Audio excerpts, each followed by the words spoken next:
I grew up in Columbus, Ohio, in a narrow cream-colored house that leaned slightly to the left when the wind blew too hard. The porch swing creaked like an old memory, and the front door always needed a little shove to close. That house smelled like cinnamon candles in December and damp carpet every time it rained. But no matter how ordinary it looked from the outside, it was the place where I learned one thing that would shape my life. I was invisible compared to my sister, Kayla. Every July, our family turned the living room into a stage for Kayla's birthday. Balloons everywhere, silver banners with her name printed in glitter, 2 cakes, one for photos, one for guests, and endless laughter. My mom, Patricia, loved showing off her baking skills. My dad, Henry, handled the grill outside, joking with neighbors about how his little princess deserved the world. They rented bounce houses, hired clowns, even booked magicians once. I was always in the background, cleaning frosting off plates, running errands, making sure Kayla had everything she needed. My birthday came 3 months later, in October. There were no balloons, no candles, not even a card.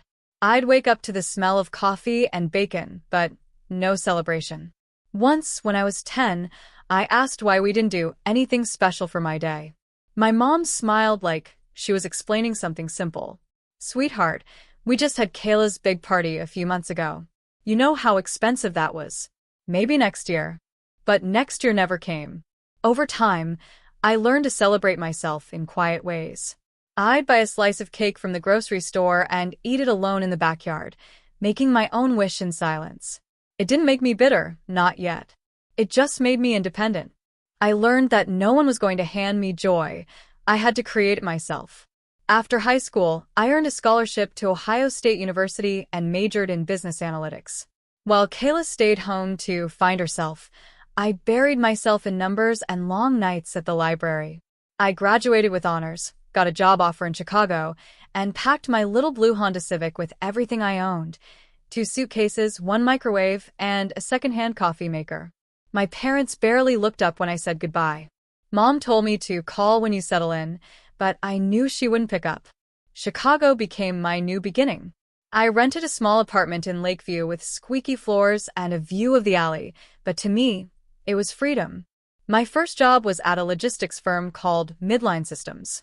The pay was small, $48,000 a year, but I treated that paycheck like gold. I tracked every expense, built a savings spreadsheet, and made it my mission to grow. I learned everything I could about data optimization, supply chains, and operations management. By the 2nd year, I was managing small projects. By the 5th, I was promoted to senior analyst with a $42,000 annual bonus. I didn't spend a cent of it on luxury. My apartment stayed simple. 1 couch, 1 lamp, 1 desk by the window where I worked late into the night. While my friends splurged on vacations or new clothes, I transferred every extra dollar into savings. My dream wasn't a handbag or a car. It was ownership. Something I could point to and say, "That's mine." Years passed. My salary rose to $120,000 and my yearly bonuses grew higher, $67,000 one year, $95,000 the next. I was proud, but no one at home ever asked how I was doing. Kayla, meanwhile, started an online fashion boutique funded by our parents. They called it her dream project, even when she spent most of her time taking selfies instead of managing orders. When it failed after a year, they blamed market conditions. When I succeeded, they called it luck. My 30th birthday came on a windy October Friday. I worked late that night, closing a quarterly report. Around 8, I decided to treat myself. I walked to a small Italian restaurant on Clark Street called Johnny's, tucked between a bookstore and a florist. The lights were warm, and the smell of baked bread wrapped around me like comfort. I asked for a table for 1. The waiter smiled kindly when I told him it was my birthday. He brought me a slice of lemon cake with a single candle and sang softly under his breath. I laughed, partly out of gratitude, partly out of loneliness. When I checked my phone, there was only 1 text. It was from Mom. "Be kind to your sister this week. It's her big rehearsal for the pageant." No happy birthday. No call. No emoji. Nothing. I stared at the screen for a moment, then set the phone face down. The ache in my chest came in slow waves, not sharp but steady. I finished my cake, tipped the waiter generously, and walked home through the cool night air. The city lights reflected off wet pavement, and I thought about every year I'd spent waiting for someone else to make me feel special. That was the night I made myself a promise. Next year would be different. No more waiting for approval, no more chasing crumbs of attention. I would celebrate myself in a way no one could ignore. Not through revenge, but through self-worth. I wanted something tangible, a symbol of how far I'd come and how much I had built on my own. When I got home, I sat at my small kitchen table with my laptop and opened a fresh spreadsheet. At the top, I typed, Project Birthday Gift. Under it, I made 3 columns, goal, budget, and timeline.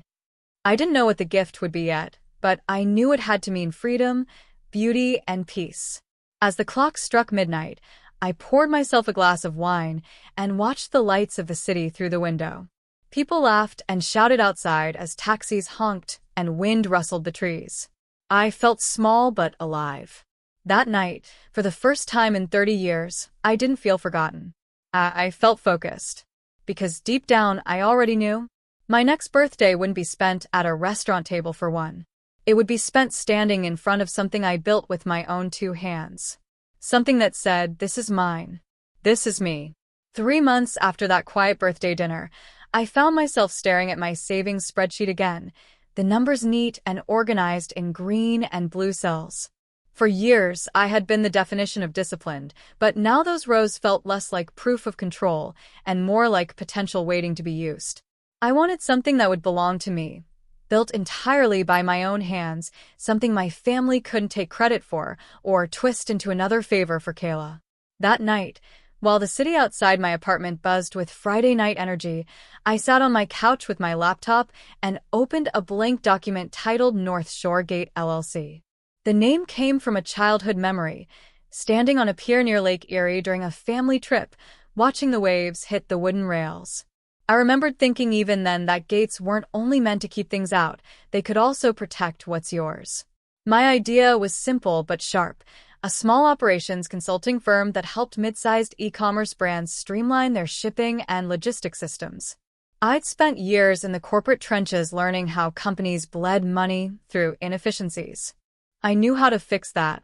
My day job gave me stability, but this side business would give me freedom. At first, it was just research. I built a simple website through a freelance platform for $480, designed a clean logo for $60, and bought a professional domain email. My total startup cost was barely over $600, but it felt like the beginning of a new life. Within a week, I was reaching out to small businesses around Chicago, companies that needed help but couldn't afford the massive consulting firms. My first client was a home goods seller in Milwaukee, Wisconsin, run by a couple who were exhausted from managing warehouse delays. Their entire brand was suffering from late deliveries and wrong orders. I drove up one Saturday morning in my gray Honda, laptop in my backpack, and spent 2 days auditing their process.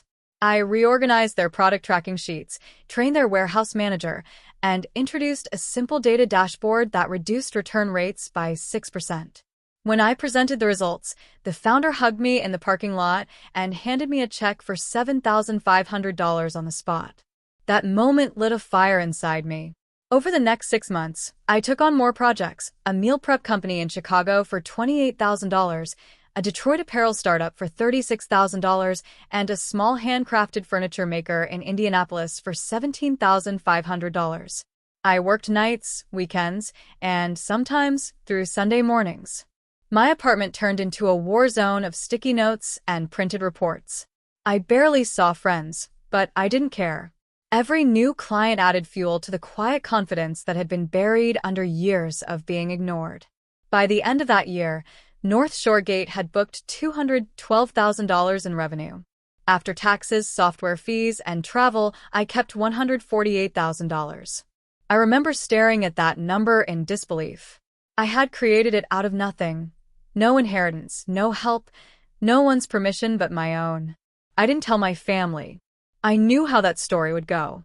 If they found out, Mom would tell Kayla she should try something similar since she always had business sense. Dad would lecture me about reinvesting profits into a family venture. And Kayla would somehow end up posing for photos in front of my success, claiming inspiration. No, this was mine alone. Every bonus from my full-time job went into one savings account, and every consulting payment went into another. I color-coded them on my spreadsheet, green for corporate, blue for freelance. By the following spring, the balance across both accounts reached $385,000. That was the number that changed everything. One evening, after a long call with a Detroit client, I opened a real estate app on a whim. I typed in Lakefront Homes, Michigan. I didn't expect anything to come of it. But when the listings loaded, one photo made me stop breathing for a second. It was a cedar-sided lake house just outside Traverse City. 3 bedrooms, 2 baths, and a wide wooden deck that stretched toward a still, blue lake. The listing photo showed sunlight spilling through tall pine trees and bouncing off the water like glass. It wasn't a mansion, but it looked like peace, quiet, warm, and mine. The asking price was $1,145,000. I wasn't reckless. I knew what I could afford. But when I ran the numbers, down payment, interest rate, taxes, it wasn't impossible. For the first time, my dream felt reachable. The next day, I called the agent listed, a woman named Olivia Price.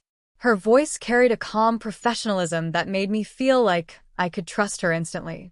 She told me the house had been owned by a retired couple who moved to Florida and wanted to close quickly.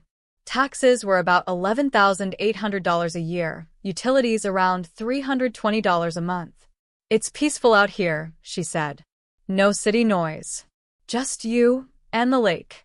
That night, I couldn't sleep. I lay awake picturing mornings on the deck with coffee in hand, the soft sound of water lapping against the dock, maybe even a small garden by the kitchen window. I saw my future, the kind I had built, not begged for. The next morning, I emailed Olivia an offer for $1,105,000 with a $10,000 credit toward closing. My hands shook as I hit send. 2 days later, she called back with a smile in her voice. "They countered at $1,120,000, she said. "It's yours if you're ready." I stared at the phone, my heart racing. I wasn't used to choosing something entirely for me. Every big decision in my life had always been filtered through family guilt or obligation. But this was different. "I'm ready," I told her. After we hung up, I stood in front of my apartment window overlooking the Chicago skyline. The sun was setting, painting everything in orange light. I whispered the words I had been too afraid to say for years. I did it. The closing date was set for late May. I booked a rental car, arranged the financing, and started packing boxes. For once, I didn't ask anyone's opinion. I didn't share it on social media. I didn't call mom or dad. I wanted the first people to see it to be the ones who had doubted I could ever have something like it when it was already too late to claim a piece. That lake house wasn't just real estate. It was a statement. After decades of being forgotten, I had built something unforgettable. The morning I left Chicago, the city was waking up to summer. Sunlight hit the windows of the tall buildings like soft fire, and the streets buzzed with delivery trucks and early commuters. My little gray Honda was packed to the roof, boxes labeled kitchen, office, books, and one that simply said new life. The trunk held a grocery cooler full of simple food, bread, eggs, orange juice, and coffee beans. As I merged onto the highway heading north, I felt something I hadn't in years. Quiet excitement instead of exhaustion. The drive to Traverse City took just over 6 hours. The landscape changed slowly from skyscrapers to open skies, from city blocks to wide fields and winding country roads. When I finally saw the glimmer of blue water through the trees, I pulled over and just stared. My lake. My house. My freedom. The cedar-sided lake house sat at the end of a gravel drive, surrounded by tall pines that whispered with every gust of wind. The first time I stepped inside, I could smell a mix of fresh wood, clean air, and faint lavender from the cleaning crew Olivia had arranged before closing. Sunlight poured through the tall windows, painting golden streaks across the floor. The lake shimmered beyond the glass, calm and endless. I walked from room to room in silence, touching everything. The kitchen island smooth and cool under my palm. The wide living room window, perfectly framing the water. The small upstairs bedroom with slanted ceilings and white curtains fluttering in the breeze. Everything about it felt like a reward for every night I had stayed up working when no one believed in me. That first weekend, I built a home out of simple things. In town, I found a small resale shop called Pine and Past. The owner, a woman named Marla, helped me load a solid pine table into my car, $140, polished by age. 4 wooden chairs, $30 each. A navy blue couch with a tiny scratch on the back for $280. I didn't need designer furniture. I needed comfort. I found a jute rug for $60 and hung a framed map of Lake Michigan I discovered at an antique shop. By Sunday, my living room looked like me, peaceful, steady, and earned. When evening came, I made myself iced tea, pulled on a soft gray sweater, and stepped out onto the deck. The sky was painted in gold and rose. The water was so still it looked like glass. I set my phone on the railing and took a single photo, nothing staged, no filters, just truth. Me standing on the deck, the lake behind me, my hair tied in a loose bun, and my smile caught between disbelief and joy. Then I typed the words that came straight from my heart. This is a gift for me. Happy birthday to the girl who never got a cake. I hit post. At first, I didn't look. I poured another glass of tea and walked down the small path toward the dock. The air was cool, the scent of pine and water mixing into something healing. I slipped off my shoes, sat at the edge, and dipped my feet in. The water was cold enough to make me laugh out loud.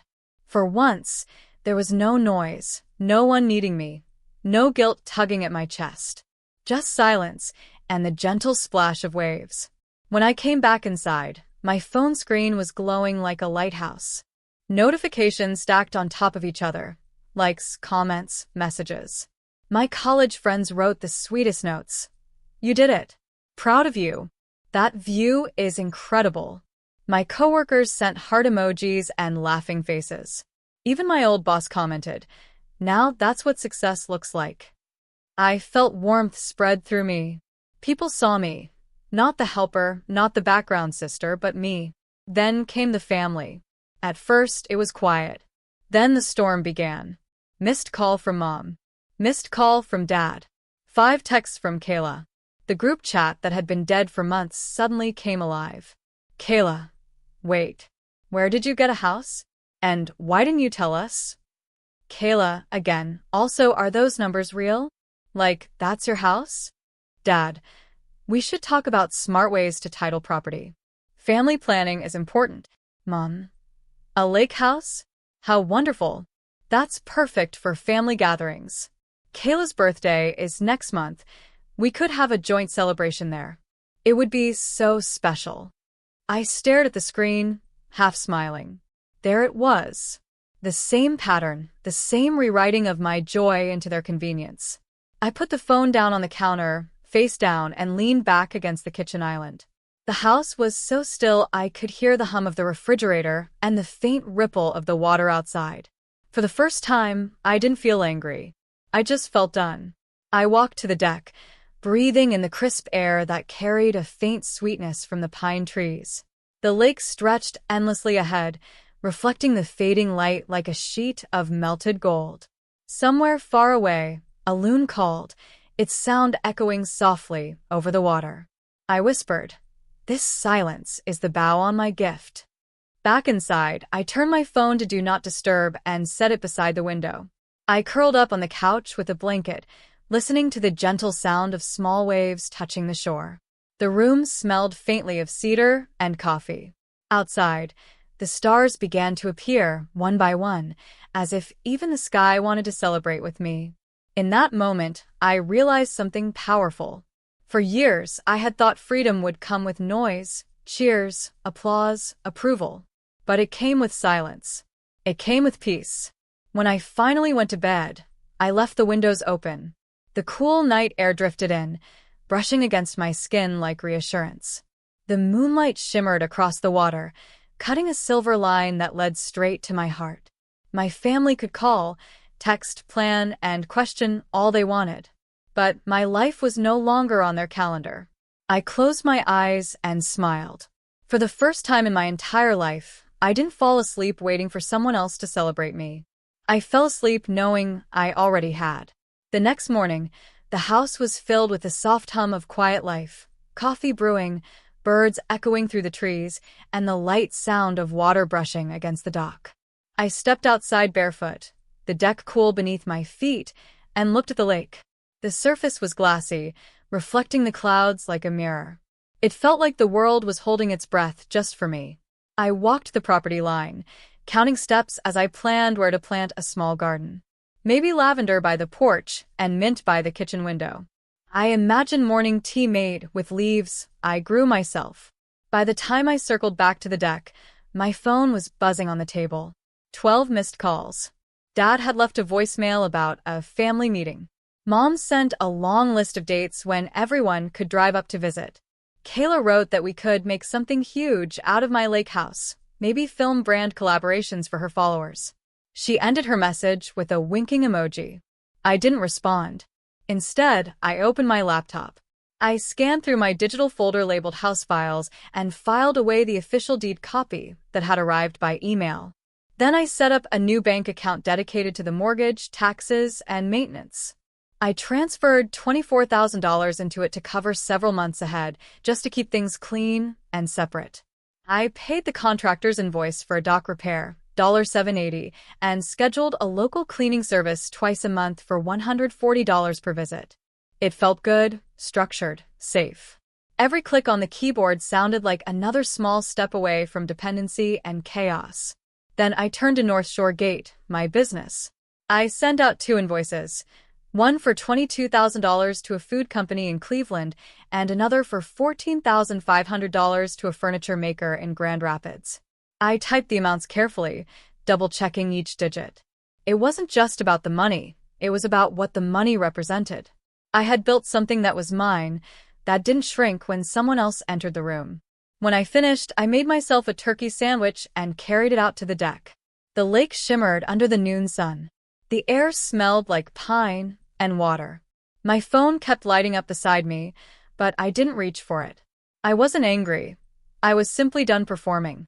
By mid-afternoon, the group chat had exploded.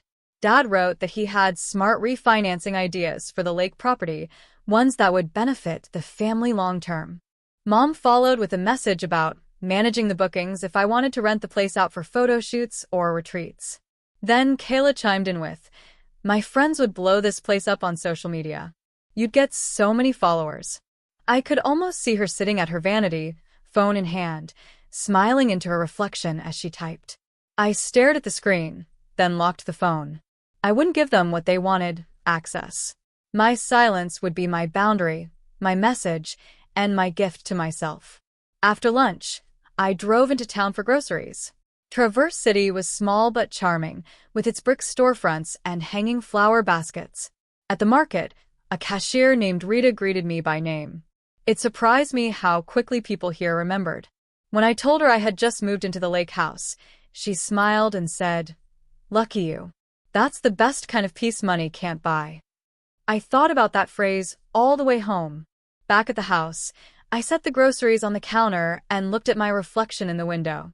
I looked calm, different from the woman who used to sit alone at a restaurant table, waiting for a call that never came. I was no longer waiting for anyone. That evening, as the sky faded from orange to violet, I took another picture. This one wasn't of me. It was a close shot of a paperback novel resting on the deck rail, with the lake blurred behind it. The caption was simple. "Thank you for the kind messages.